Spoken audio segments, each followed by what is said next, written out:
জুবিন অনুৰাগীৰ নামত আব্দুল জলিলৰ কুকাণ্ড জুবিন ক্ষেত্ৰলৈ আহি ক'ত পালে সাহস এই কাণ্ড কৰিবলৈ সাৱধান জুবিন অনুৰাগী জুবিন ক্ষেত্ৰত ওলাইছে পকেটমাৰ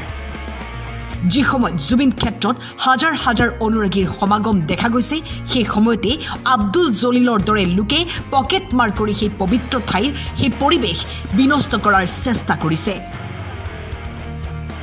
জুবিনক ভালপোৱা সকলে এই ঠাইলৈ আহি জুবিনক স্মৰণ কৰিছে কান্দিছে একান্ত মনে কথা পাতিছে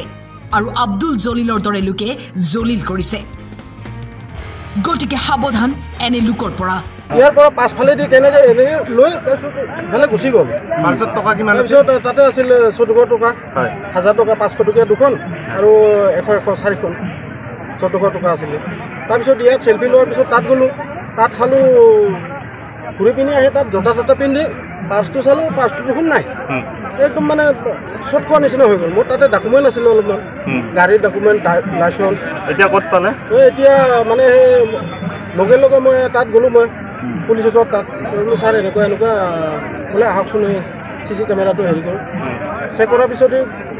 মানে গম পালোঁ সি বোলে অলপমান ধৈৰ্য ধৰ আমি মানে বিচাৰি আছোঁ তাৰপিছত ময়ো বাহিৰত ওলালোঁ ওলোৱাৰ পিছত মানে বিচাৰি বিচাৰি দুজনমান মানুহক আমি সন্দেহ কৰি লৈ গ'লোঁ তাৰপিছত তাতে CC কেমেৰা চোৱাৰ পিছত সি নহয় তাৰপিছত আকৌ মানে বাহিৰত আহিলোঁ বাহিৰৰ ইফালে ইফালে চোৱাৰ পিছত সেইজন আমাৰ পুলিচ ছাৰে কি কৰিবলৈ আহকচোন আহকচোন ধৰা পৰিছে কোনো তাৰপিছত আমি বঙাইগাঁৱৰ পৰা আহিছোঁ আমি বঙাইগাঁৱৰ পৰা 42জন মানুহ হৈছোঁ তাত লুকাই থৈ দিছিলে তাত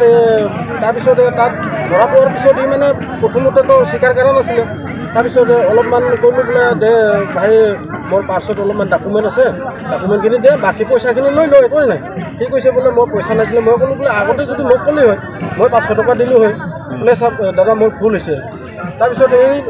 নকয় তাৰপিছত ডাইৰেক্টলিতো আমি CC কেমেৰা দিয়া দেখুৱাই দিলোঁ বোলে ইজন কোন বোলে এইটো মই বোলে মোৰ লগতে আছে এনেকুৱা কৰি তাৰপিছত সি ক'ল বোলে ক'ত আছে বুলি পাৰ্চটো ওলাই দিয়া তাৰপিছত ক'ল বোলে সেই পিছফালে দি এগাল চোৰেৰে ভৰি পৰিছে আব্দুল জলিলৰ দৰে এগাল চোৰ ভৰি পৰিছে সমাধি ক্ষেত্ৰৰ বদনাম কৰিবৰ কাৰণে হয় দাদা হয় কিন্তু এইবিলাক মানে কি হ'ল বস্তুটা মানে কোনো কমপ্লেইন নকৰে আহিলে চুপচাপ ইয়াতো মানে গম নাপায় বাহিৰত গুচি যায় বাহিৰত যোৱাৰ পিছত চাই বেগত পইচা পাতি আছে নে নাই মোবাইল আছে নে নাই ইয়াতে আৰু ইমান ভিৰ ভাড়াকা হৈ যায় তাৰ কাৰণে মানে কি এনেই মানে ৰৈ আছে বস্তুখিনি কোনো মানে ধৰিবই পৰা নাছিল আজি আৰু হঠাতে ধৰা পৰিল এতিয়া কোনে কোনে আছে গম পাব সোণাপুৰৰ পৰা অজয় তালুকদাৰৰ ৰিপৰ্ট টাইম 8